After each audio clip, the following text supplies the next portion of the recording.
Welcome to the Madison Miller Podcast. Today is Tuesday, November 1st, 2022. Today I'm going to recap last night's Monday Night Football game. We'll preview and pick Game 3 of the World Series, which was rained out yesterday. NBA and NHL will recap yesterday's games like ahead to today. I'll do my predictions for the first college football playoff rankings of the year. News and notes, Dancing with the Stars, and best bet. All right, we'll start with Monday Night Football. I was way off on this game as the Browns come out on top by a score of 32-13 to keep their hopes of making the postseason alive. They're 3-5 since he's 4-4. Jacoby Brissett 17-22, 278 yards and a touchdown, and Joe Burrow 25-35, 232 yards, 2 touchdowns, and a pick. And there was a bunch of sacks in this game, and Cincinnati did miss Jamar Chase, obviously, and the Browns were like injuries no problem as they survive and win this game. And now the question is, do the Browns stay put at the trade deadline? What does Cincinnati do? They need a receiver, I would say, as maybe a number 2.5 type of receiver. We'll see. Okay, now I'll move on to baseball. World Series game number 3 tonight. 8 o'clock on Fox. The Astros and the Phillies from Philadelphia. The Astros are minus 126, Phillies plus 108, over under 8, overs minus 102, and there's minus 120.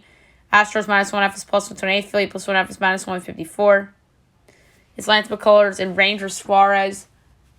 The off day allowed Philadelphia to go with the better pitcher in game 3.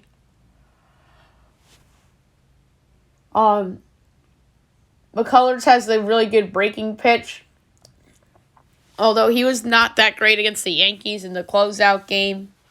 That was the one game the Yankee offense decided to show up. But still, didn't matter. So my pick for this one, I'm not going to go with first half runs, because that would have been yesterday's pick with Noah Syndergaard. So for this one, I'm going to go with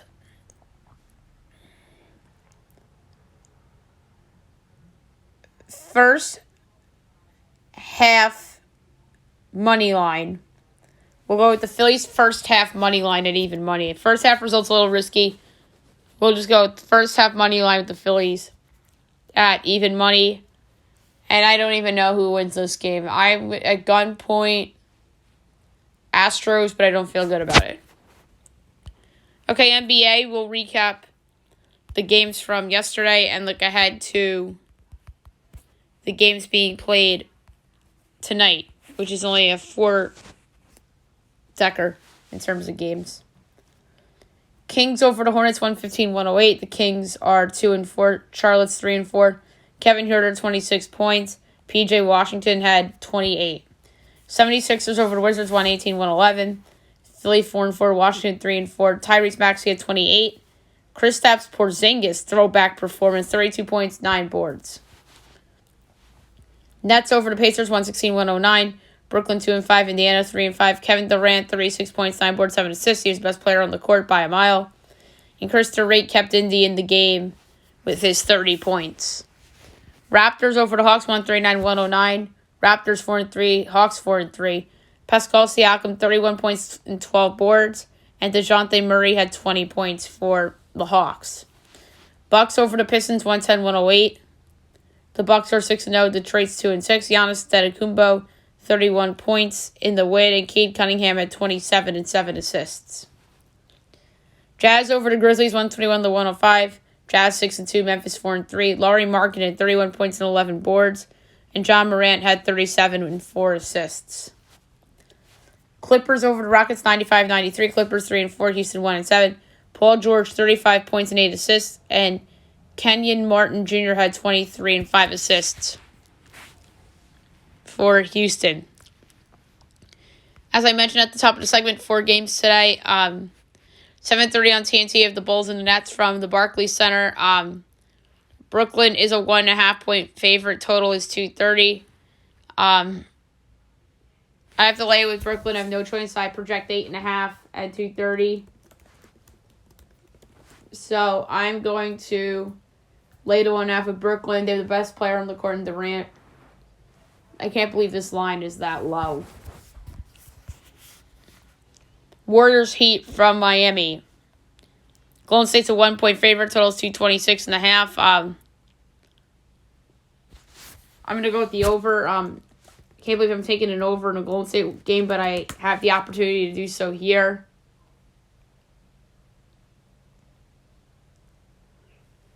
So, my projection for this is Golden State by 4, total 229 and 13/20.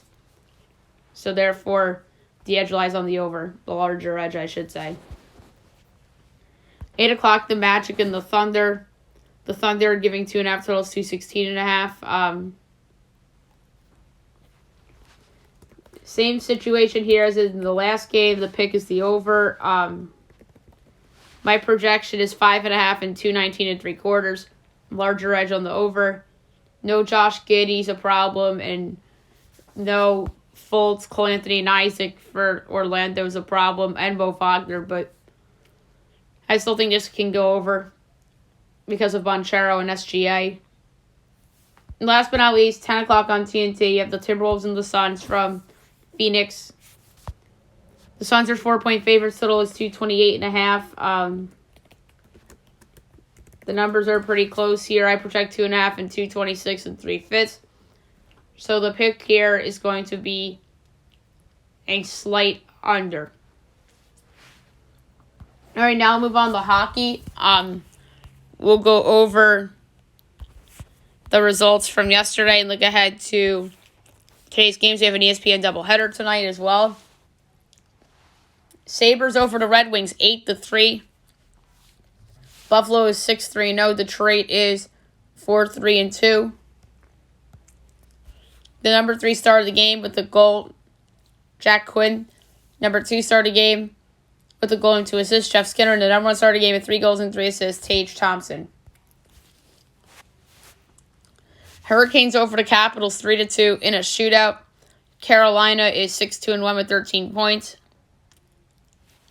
And Washington is 5-4-1 with 11 points. The number 3 star of the game didn't have a point, but he had a great game. Jacob Slavin, number 2 star of the game with 2 assists. Martin Nesas, the number star of the game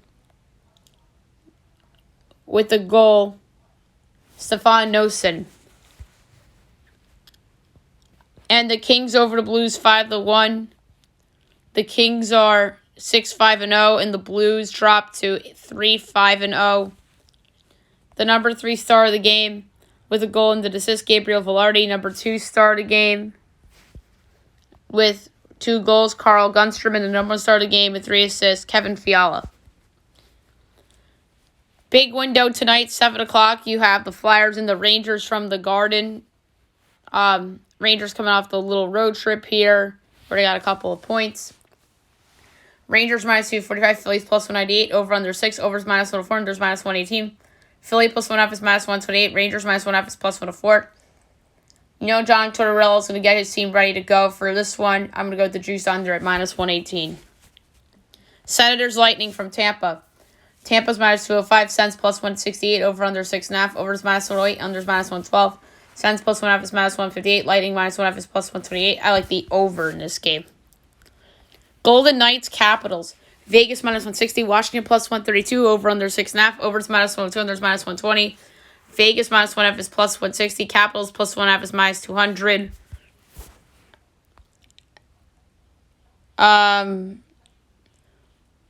Tough one. But let's go with Vegas in regulation at minus 113. 8 o'clock, Islanders Blackhawks from Chicago. Isles minus 196, Blackhawks plus 162, over under 6, overs minus 108, unders minus 112. Isles -1.5 is +128. Chicago +1.5 is -158. Chicago's been playing some decent hockey. I like how Ilya Sorokin's playing, so give me the under. Caps Wild. Wild -245, or I should say Habs Wild. I had Caps in my head for some reason. Wild -245. Montreal +198. Over under 6.5. Overs +102. Unders -128. Caps +1.5 is -124. Wild -1.5 is +102. For this game, I'm going to go with first period result, the Minnesota Wild at +118.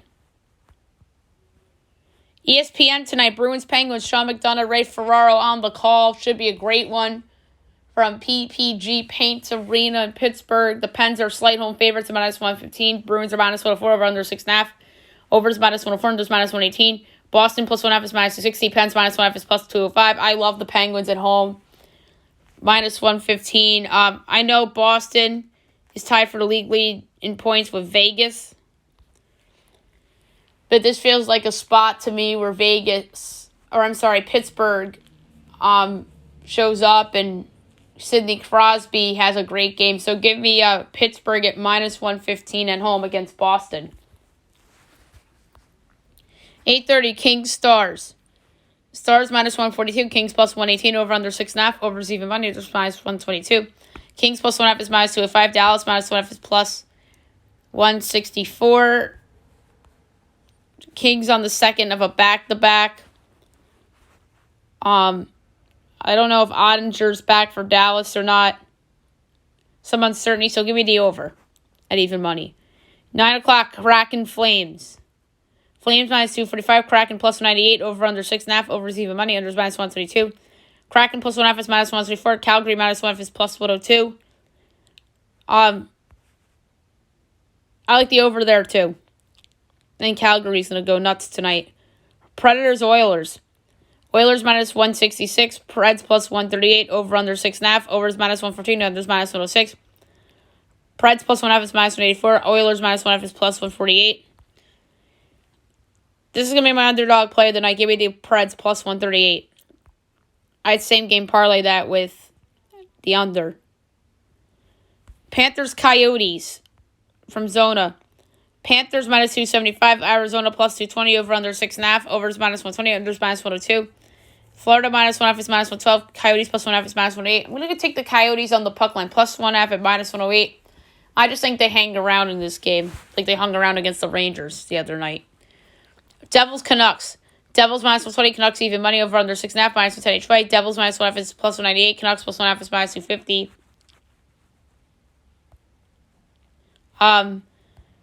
The Canucks are playing a little better after the slow start to the season. New Jersey's and it's tied for second with the Rangers. And I don't know why New Jersey's favored. I think the wrong team's favored. Give me the Canucks at even money at home against the Devils. And last but not least, 10:30 on ESPN, the Ducks and the Sharks. Sharks -128, Ducks +106, over under 6, overs -102, unders -120. Ducks +1.5 is -225. Sharks -1.5 is +180. I like the over. I think that the Ducks are a team that likes to score a lot, but they gave up a lot of goals too. Sharks are more than capable of doing the same thing, so I'll give you the over 6 at -102. All right, now I'm going to predict the top 25 on tonight's college football playoff show. It's going to be the first of several shows this season. It's going to get a good rating number. Next week, it's going to be that with college basketball. That's always fun. Reese Davis gets to do the doubleheader for college basketball and do the college football playoff. And it's the one time a year where like Jay Billis and Kirk Herbstreit get to hang out. And they usually do the college football playoff show from the college basketball game. And Chris Felique is on the show now. In years past, I don't think Chris would be on the show, and now he is. Chris is a big part of their coverage now. He's really a rock star. So, the college football playoff would usually announce 1 through 7, and then go 1 through 6. So I'm going to do it that way. So 25, I have the Maryland Terrapins.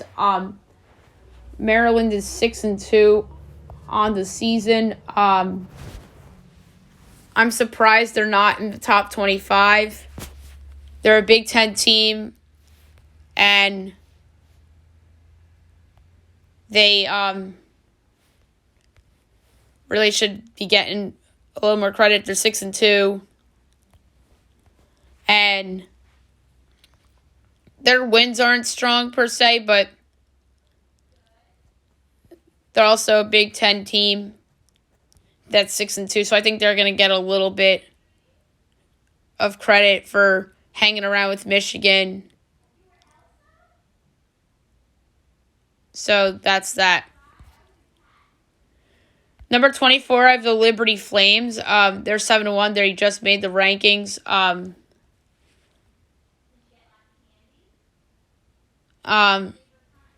So they almost beat Wake Forest. So that's the result that they're going to count for. And then they killed BYU, and maybe they look at BYU as still a good team. My single biggest fear is that Notre Dame might be in these rankings, but if they beat Clemson, then they belong. To me, they don't belong. It's not worth putting Notre Dame in. 23rd, I have UCF. They just knocked off Cincinnati, so I think that will propel them to the rankings. And they did lose to Louisville, which stings them a little bit, but I think they're making it. 22, I have their conference foe, the Tulane Green Wave. They beat Kansas State, which is great. They beat Houston. But the loss to Southern Miss could haunt them. Although Southern Miss is not a terrible Sun Belt team. 21 is I have the Syracuse Orange. Syracuse has been a pleasant surprise this year in the ACC, sitting there at 6-2. They hung around with Clemson. I know they just lost to Notre Dame, but I think the public still thinks Notre Dame's Notre Dame. They beat NC State, but I don't think Devin Leary played that day. So I think Syracuse makes it. Number 20, I have the NC State Wolfpack. They have some good wins. They hung around with Clemson. They beat Florida State. They lost to Syracuse, but that was without Leary. They beat Virginia Tech. That was without Leary. They beat Texas Tech. So I think NC State will be in there. And then they beat East Carolina in week 1, which is actually a pretty good win. Number 19, I have the Wake Forest Demon Deacons. They had a trap loss at Louisville, which stunk them. Hung around with Clemson. They beat Liberty. That's a good win. So I think they'll be in there. 18, I have the Oklahoma State Cowboys. I was so big on this team. And now that they just laid an absolute egg against Kansas State, I don't love them as much. They beat Texas, in which if they're in the rankings, Texas, that's just flat out favoritism by the committee because they're Texas. They barely lost to TCU. They beat Baylor, who was ranked at the time. So they have some nice stuff on their resume. Number 17, I have the LSU Tigers. LSU, I think, is going to get a little bit of pop in the rankings because they just beat Ole Miss. They got blown out at home by Tennessee, but Tennessee's really good. They beat Florida. They beat Auburn. Mississippi State was a good win at the time. And then they lost to Florida State, which isn't a bad loss now looking back. Number 16, I have the Penn State Nittany Lions. Penn State, they're a really good team. Their 2 losses are to Michigan and Ohio State. That's okay. Their best win is at home over Minnesota, in which they destroyed them. They beat Auburn. They beat Purdue. There's some other notable wins they have. 15, I have the North Carolina Tar Heels. Dark horse potentially to make the college football playoff if Clemson implodes. North Carolina is 7-1 on the season. They beat Pitt. Their one loss was at home against Notre Dame in a game that was a blowout, and North Carolina just made it interesting. They beat App State. That doesn't look great now. But Carolina, based on reputation, might be in that spot. 14, I have the Illinois Fighting Illini. The biggest surprise in the Big Ten this year. They're 7-1. They just knocked off Nebraska. They beat Minnesota. They killed Wisconsin.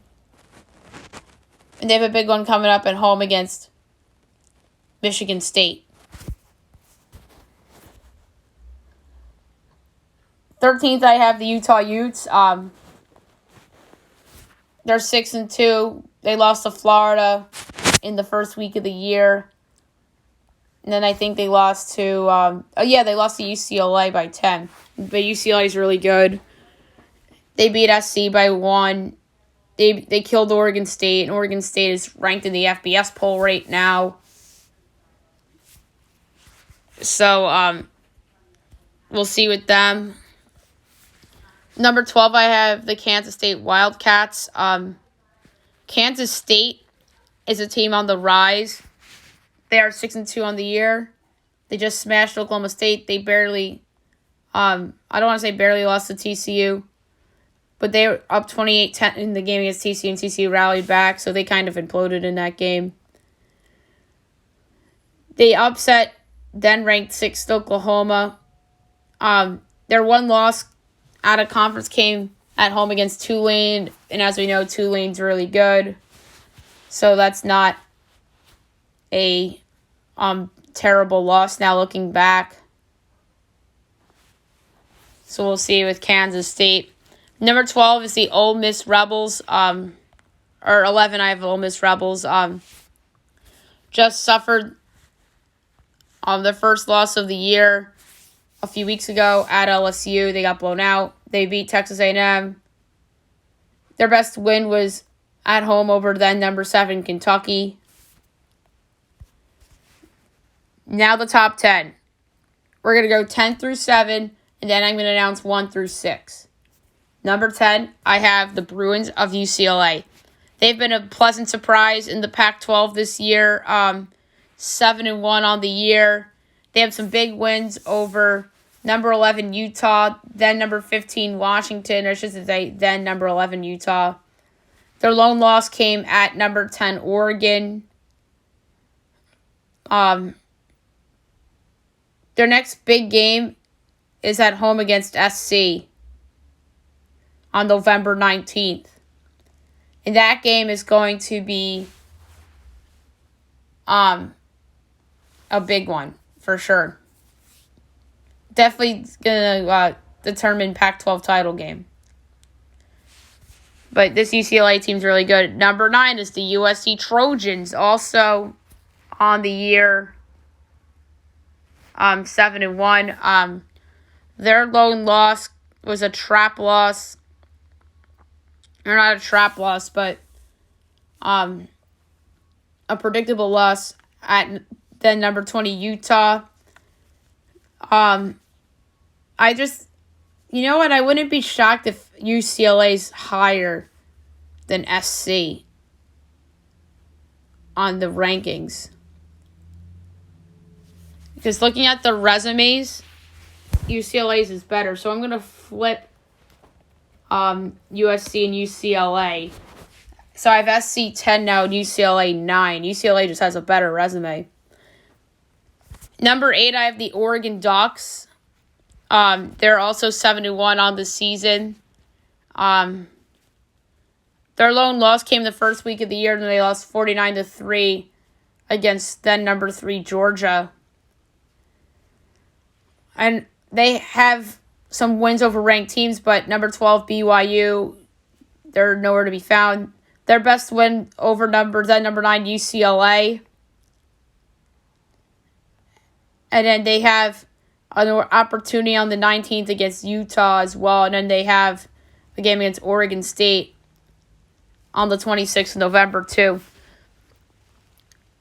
And my projected number 7 team in the college football playoff rankings for the first ones of the year. The Alabama Crimson Tide. Yes, I have Alabama outside the top 6. My question is, where are their good wins? I mean, Mississippi State was ranked at the time, but I think they're a little overrated. Arkansas was ranked at the time, but they're really not any great shakes. They barely beat Texas A&M. They barely beat Texas without Quinn Ewers, who, by the way, if Ewers plays that whole game, Texas probably wins. So I'm a little down on Alabama, but they have an opportunity to ride the ship here. They have a big game against Ole Miss coming up on the 12th. So we'll see about that. Number 6, we're going to announce in a second. So, my top 4 of the college football playoff. My number 1 team right now, who is 8-0 on the season and 4-0 in conference play, the Tennessee Volunteers. The reason why I have them number 1 is because they have the single best win, which is over then number 3, Alabama at home. They have other excellent wins, too, to back it up. They knocked off Florida when they were ranked, Kentucky when they were ranked, LSU when they were ranked, Pitt when they were ranked. So they have so many wins over ranked teams, which matters to the committee. So my number 1 team is the Tennessee Volunteers. And they have a big one coming up on Saturday against Georgia. Number 2 in my rankings, the Ohio State Buckeyes. So they're also 8-0 on the year. They had their best win of the year last week against Penn State. They knocked off Notre Dame, which Notre Dame really isn't all that great shakes. They beat Wisconsin. They beat Michigan State. They beat Iowa. But their next game of importance isn't until the last Saturday of November at home against Ohio State. Or against Michigan. My number 3 team, the Georgia Bulldogs. I have Georgia at 3. I just think that Ohio State's a better team than Georgia, and Tennessee has better wins than Georgia. But Georgia's best win was over Oregon, so maybe Georgia will be ahead of Ohio State, but I just think Ohio State's a better team than Georgia from a metric standpoint.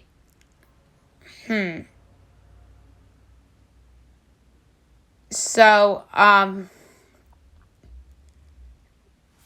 I going to flip Ohio State and Georgia? Because Georgia has that Oregon win. But Ohio State has the Penn State win. And the Notre Dame win from earlier in the year. And Notre Dame is better than any team Georgia's beaten outside of Oregon. So I'm going to keep it like that. And my number 4 team is the Michigan Wolverines, who are also 8-0 on the season. Their best win came against Penn State.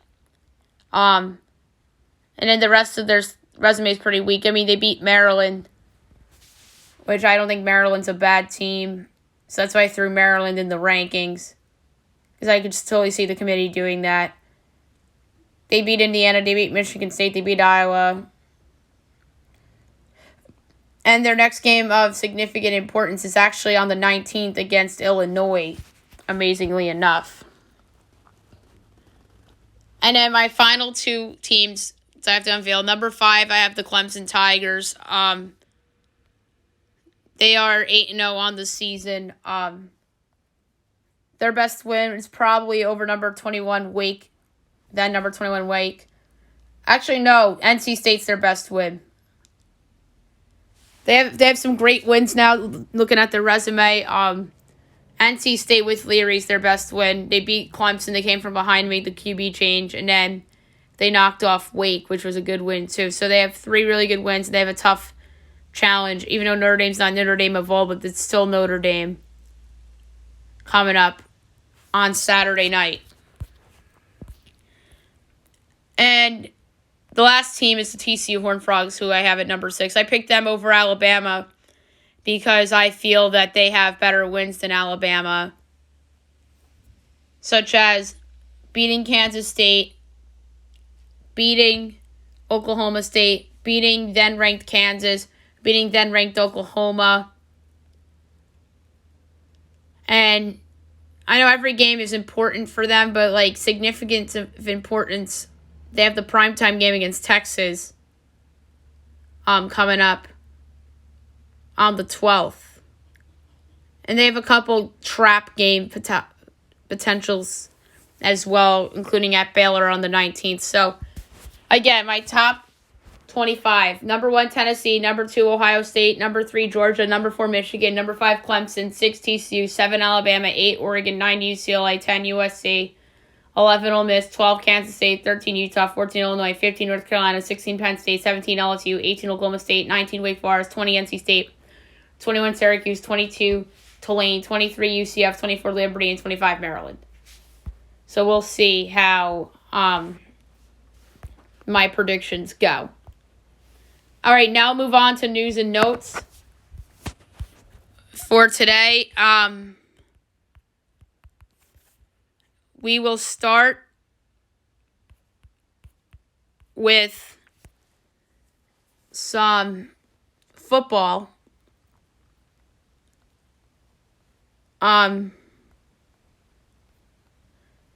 Colts running back Nyheim Hines on the trade block as they've received interest for him. And the big trade that happened yesterday was that Roquan Smith, a name I did not mention in the big trade deadline segment I did yesterday, it's my own fault. The Bears shipped him to Baltimore as the Bears got a 2023 second and a 2023 fifth from the Ravens for Smith. I think it's a great deal for both sides. Getting a second and a fifth, I think, is good value for Roquan. And I really think that Roquan will help the Ravens. Patrick Queen really hasn't come into his own yet. They have some older veterans like Justin Houston and Calais Campbell, people like that on their front seven. I think Roquan Smith's a good burst of energy for them. And now the Bears have 9 2023 draft picks and over $100 million in cap space after trading away Roquan Smith. Bills activating Tre'Davious White, but remains day-to-day. Rashad Bateman's injury is more serious than originally thought, as he'll be out multiple weeks. That is not good.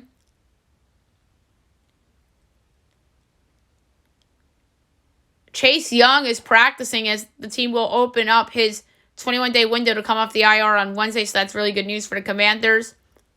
And Saints running back Mark Ingram out 3 to 4 weeks with a grade 2 MCL sprain after leaving the game on Sunday. Some college stuff. Auburn fires head coach Brian Harsin after 21 games and a 9-12 record. That's not surprising you, but you were hearing Harsin's name in hot seat talks for weeks now, and he is now fired. So there's now another open job. So it's going to be interesting to see who Auburn hires. And Brian Harsin, I think, will land on his feet somewhere, probably in like the American or Mountain West or something like that.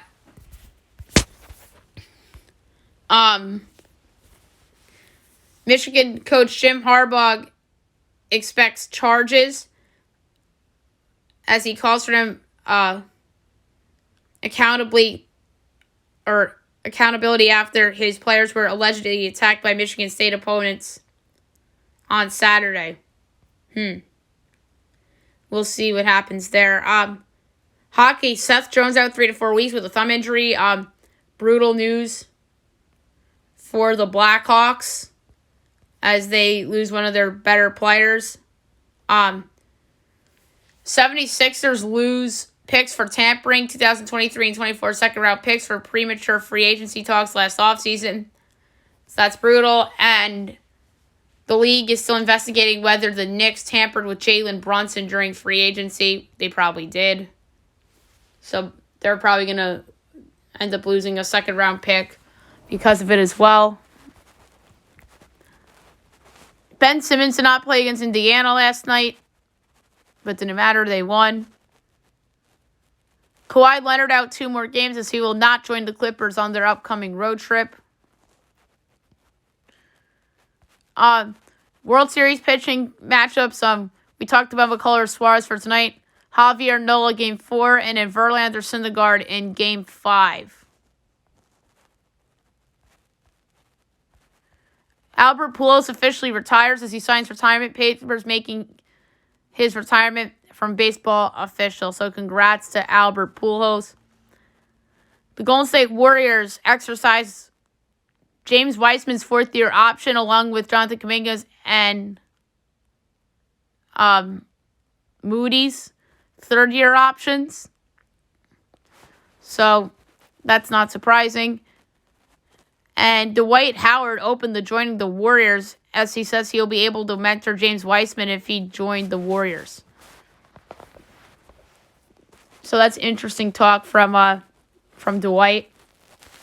Okay, now I'll move on to Dancing with the Stars. We'll recap last night's episode.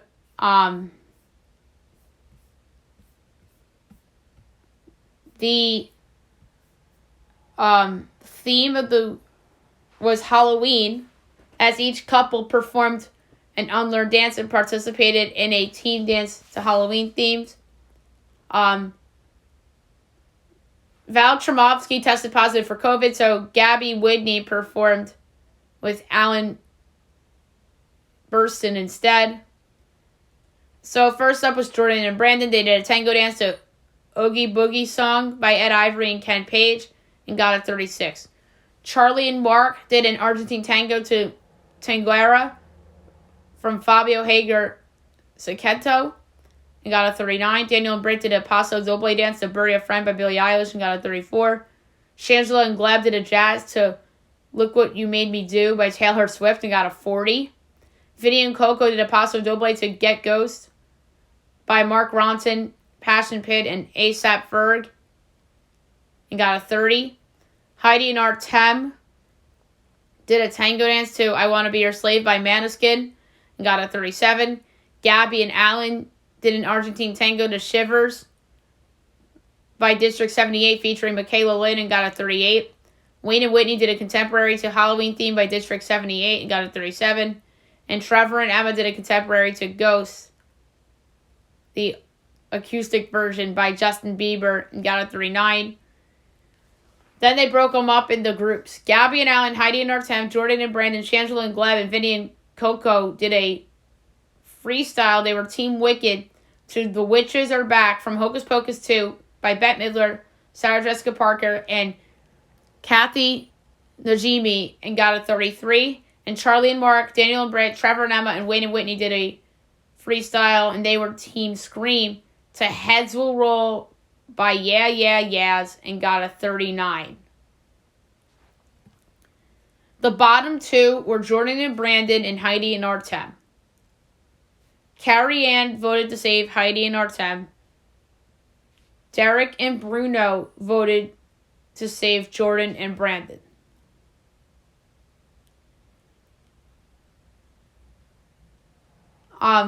Len, who's the head judge, since the other judges were not unanimous, he made the final decision to save Heidi and Artem. So therefore, Jordan and Brandon were eliminated. Vinny and Coco deserve to go home. They're bad. The reason why they're still in this competition is because Vinny's from Jersey Shore, which is ridiculous. Poor Jordan Sparks, who I think should still be in the competition. So, now still left are the D'Amelios, Wayne Brady, Trevor Donovan, Daniel Durant, Vinny Guadagnino, Shangela, and Gabby Whitney. So,